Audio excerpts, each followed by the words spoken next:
Assalomu alaykum do'stlar. Nurg'un do'stlar, shu dutta to'g'risida ba'zi bir narsalarni so'raydi. Mening ko'pincha vaqtlarim oldirash chiqishida o'tganligi uchun men vaqtida javobni qila olmasligim mumkin. Videolik qo'shib bir tushuntirib qo'yay dedim. Duttaninki qanda dutta olimiz, dutta yeb qolsak deyotgan qarindoshlar bor. Duttani qanda bilimiz yaxshiligini deb shu gapni so'raydi.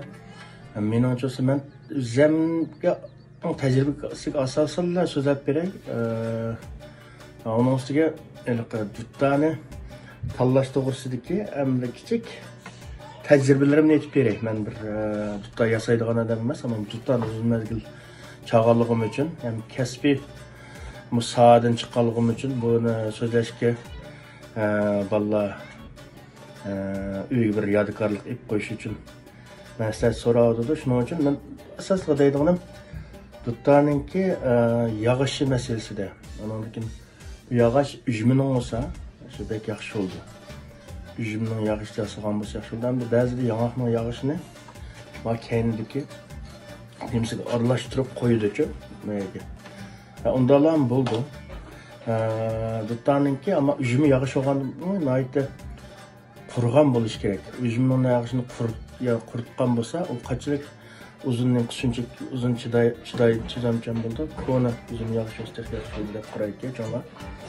Men shunday deb qarayman. Ana lekin bu duttaninki duttan olgan chaqda mayli sepiga bo'lsin, diqqat qilsanglar, jilsizaqlari bor. Jilsizaqlari bor. Bu jilsizaqlarningki sizlar ko'zinglar ko'rish mumkin. Mesela manınğa yetken çağda da jilsizaqlar bor. Bek qalaymiqan bo'lgan jilsizaqlar bor. Bunda duttan ilishinglarni tavsiya qilmayman, chunki bunda bo'lishi ama shu qadoq bu narsalarning bilan ovozning tarqilishiga zo'r ta'sir ko'rsatadi.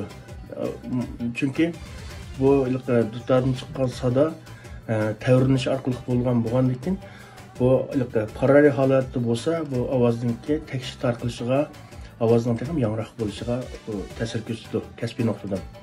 Shuning uchun bu jil sizaqlar qaragan chaqda parallel bo'lgan sizaqlar nihoyatda injiq chiroyli parallel kelgan, qalaymiqan, qadoq urilgandek shakllar o'zgarib ketgan, bunda to'lqinsimon shaklda bo'lib ketgan duttaniki mayli kendiki shu mana nemisi deymiz buniki duttaniki shu kendidagi yog'ish olsun, oldidagi duttaninki sip olsun, bundan qarasanglar bunu jilsizliklar ko'ra olaysizlar.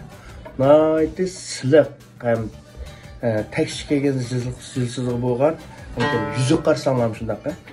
Yuzidami jilsizliklar bor. Mana hozir ko'ryapsizlar.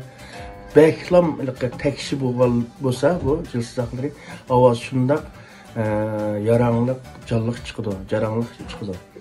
Ondan keyin men yana bir tavsiyam duttaninki bakchiq naqsh qo'yayotgan duttalar va haddidan ziyoda. Bu qanday degan chog'da bu hamda hozirgi vaqtda burun suyak yasagan bilan duttani hozir asosli suyakni yasab ketmaydi ekan.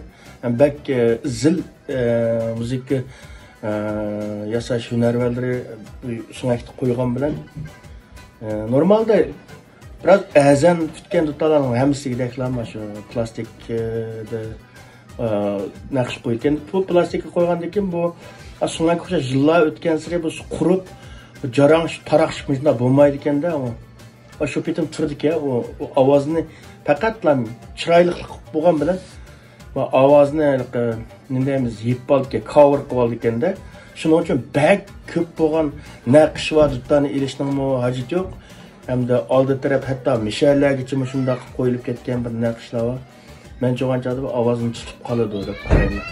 Aniqni asosli bayam degandek, buning asosiy sababi bu burunqidek, ota-bobolarimizdek sumakni qo'ymagandan keyin bu azan pulib tutgan duttalarni ta'minot bo'lsa, plastik sumaklar nimalar naqshlanib qo'ydi. Shuning uchun ovozni yeb oldi deb qaraymiz. Shunga diqqat qilgan ishlar bak dutta olgan diqqat qilgan ishlar shu hamda. Andan keyin duttaninki yuziga kelgan chog'da bek qilin olib ketgan duttami bo'lmaydi.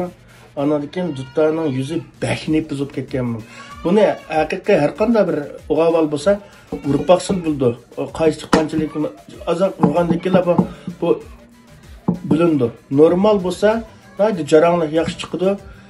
Sal qilib bo'lsa pok chiqadi. Pok chiqadi bu. Sal bu normal bo'lsa, naydi zil chiqadi. Shunda olgan chaqda, agarda yana bir taklif tutda bekla ovozsiz bo'lib, ichida qilib qolsa, mishaga kichik to'shikni naydi kichik to'shik qo'ysanglar bo'ldi, ikki ta to'shik qo'yib qo'ysanglar bo'ldi. Tam mishaga to'g'rilab qo'ysanglar bo'ldi. Masalan, bu paydanom yerdan bir g'erish pastga misha qo'ysanglar, chunki da qilin, yuz qilin bo'lib ketgan tutlar bo'lsa, uningki shu ovozini yangrashiga, ashadan chiqishiga nim bo'ldi. Yaxshi bo'ldi deb qarayman. Ham ustozim shunday qilib kelgan. Shuning uchun tajribalar bo'yicha shu tarafdagi diqqat qilsanglar bo'ldi deb qarayman. Agarda meningki bu nimam tushuntirishim sizlarga foydali bo'lgan bo'lsa, men aytib xursand bo'laman. Undan boshqa hech qanday talabim yo'q sizlarga. Rahmat.